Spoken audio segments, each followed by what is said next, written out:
एक तिनका, class 7th। प्रसंग और व्याख्या करेंगे आज हम। मैं घमंडों में भरा ऐठा हुआ एक दिन जब था मुंडेरे पर खड़ा, अचानक दूर से उड़ता हुआ एक तिनका आंख में मेरी पड़ा। अब हम प्रसंग पढ़ते हैं। प्रस्तुत पद हमारी हिंदी की पाठ्य पुस्तक वसंत भाग 2 में संकलित अयोध्या सिंह उपाध्याय हरिओध द्वारा रचित एक तिनका कविता से ली गया है। इसमें कवि ने बताया है कि किस तरह एक छोटा तिनका किसी का घमंड तोड़ सकता है। व्याख्या। इस कविता में कवि ने बताया है कि एक बार मैं घमंड से अपनी छत के किनारे पर खड़ा था, अर्थात कवि सोचता था कि उसका कोई कुछ नहीं बिगाड़ सकता। अचानक दूर से उड़ता हुआ एक तिनका आया और मेरी आंख में गिर गया। विशेष। इस पद में कवि का घमंड चूर करने का वर्णन है। नेक्स्ट।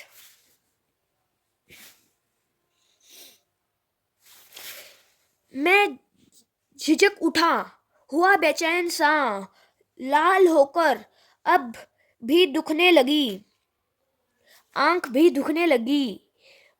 मूठ देने लगे कपड़े की लोग लगे, ऐठा बेचारे दबे पाव भागी। प्रसंग।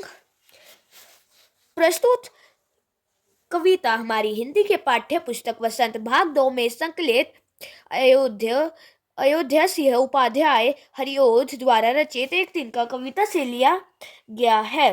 इस कविता में कवि ने आंख में तिनका जाने का वर्णन किया है। व्याख्या। इस पद में कवि ने बताया है कि मेरी आंख में जब तिनका चला गया तो मैं बेचैन हो उठा, क्योंकि आंख लाल होकर दुखने लगी थी। आंख में तिनका चले जाने पर लोग आंख में कपड़े की मूंठ देने लगे। विशेष। इस पद में आंख में तिनका गिरने पर क्या प्रतिक्रिया हुई है बताया गया है। जब किसी ढब से निकल तिनका गया, जब समझ न आए मुझे ताने दिए, ऐठता तू किस लिए इतना रहा, एक तिनका ही बहुत तेरे लिए। प्रसंग। प्रस्तुत कविता हमारी हिंदी के पाठ्य पुस्तक वसंत भाग 2 में संकलित अयोध्या सिंह उपाध्याय हरिओध द्वारा रचित एक तिनका कविता से लिया गया है। इस कविता में कवि की आंख से तिनका निकलने का वर्णन किया गया है। वाक्य।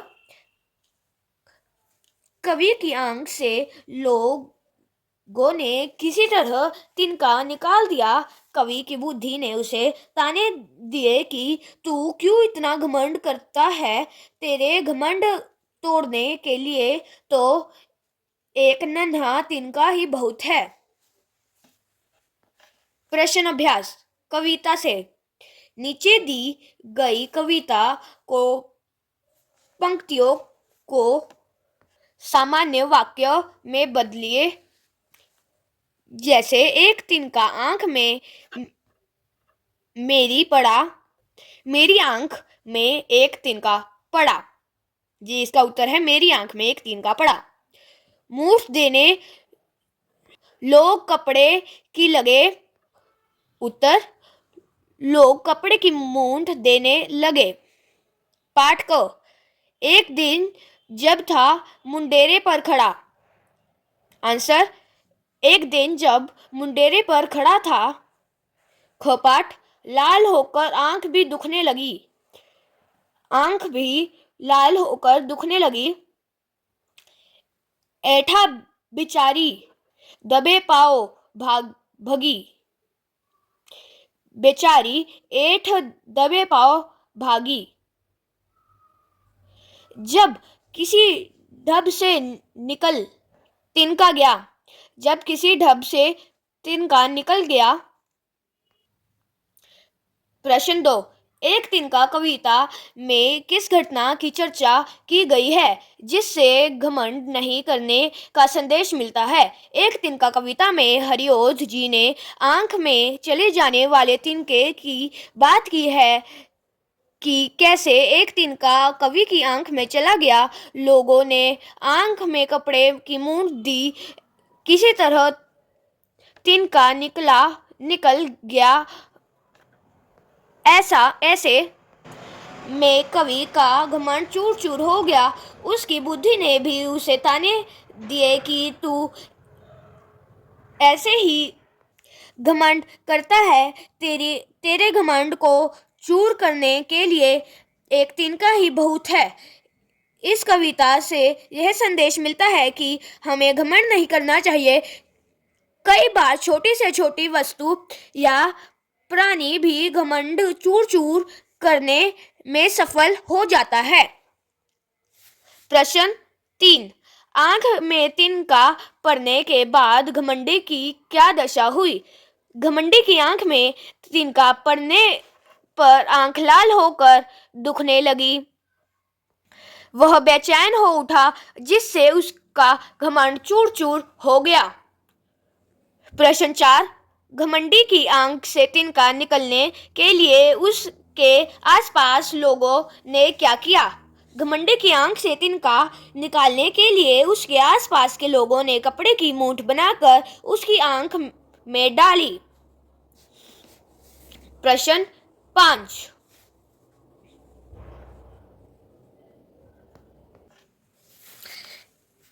एक तिनका कविता में घमंड को उसकी समझ ने चेतावनी दी।